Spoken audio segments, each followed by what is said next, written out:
উপরে আল্লাহ আছেন বা সৃষ্টিকর্তা আছেন, নিচে জমিন, আপনারা সকলেই সাক্ষী। আমি যদি ভোটের মাধ্যমে নির্বাচিত হতে পারি, আমি 100 ভাগ সততার সাথে কাজ করব। কোন ধরনের কোনো দুর্নীতি হবে না, আমি নিজে দুর্নীতি করব না এবং কাউকে দুর্নীতি করতে দিব না। যদি কেউ দুর্নীতি করার দুঃসাহস দেখায়, তার বিরুদ্ধে আইনগত পদক্ষেপ নিব আমরা।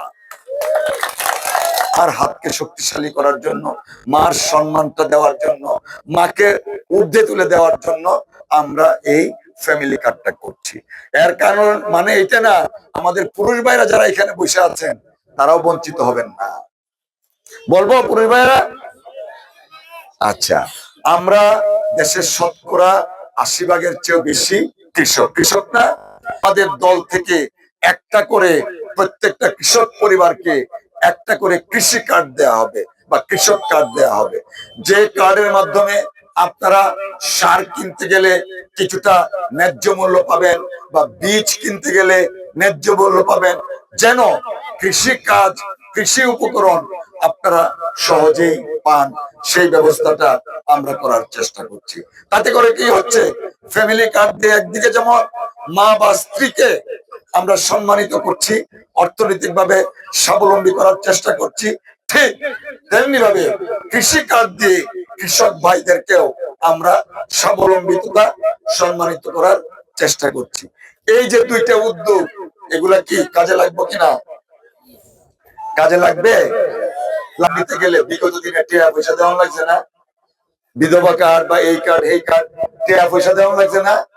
আমি আজকে আপনাদের সকলের সামনে দাঁড়িয়ে এখানে ওয়াদা করছি, এই কৃষি কার্ড বা ফ্যামিলি কার্ড ক্ষেত্র বিশেষে যারা পাবেন, সম্পূর্ণভাবে বিনা পয়সায় এই কার্ড গুলা বিতরণ করা হবে।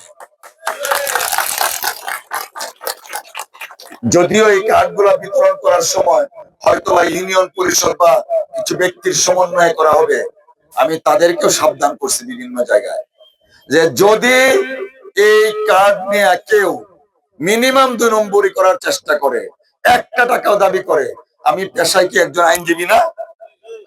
আইনজীবী তো উকিলরা তো জানে কোন ধারা দিলে বেশি দেওয়া লাগবে ভিতরে, জানে না এটা? আমি সবাইকে বলছি, যদি এই ফ্যামিলি কার্ড, কৃষি কার্ড নিয়ে কেউ কোনো সময় কোনো ধরনের দুর্নীতির আশ্রয় নেওয়ার চেষ্টা করে, আইনি প্রক্রিয়ায় তাকে কিন্তু 14 শিখের ভিতরে থাকতে হবে। কোনো মাপ নাই, কোনো মাপ হবে না।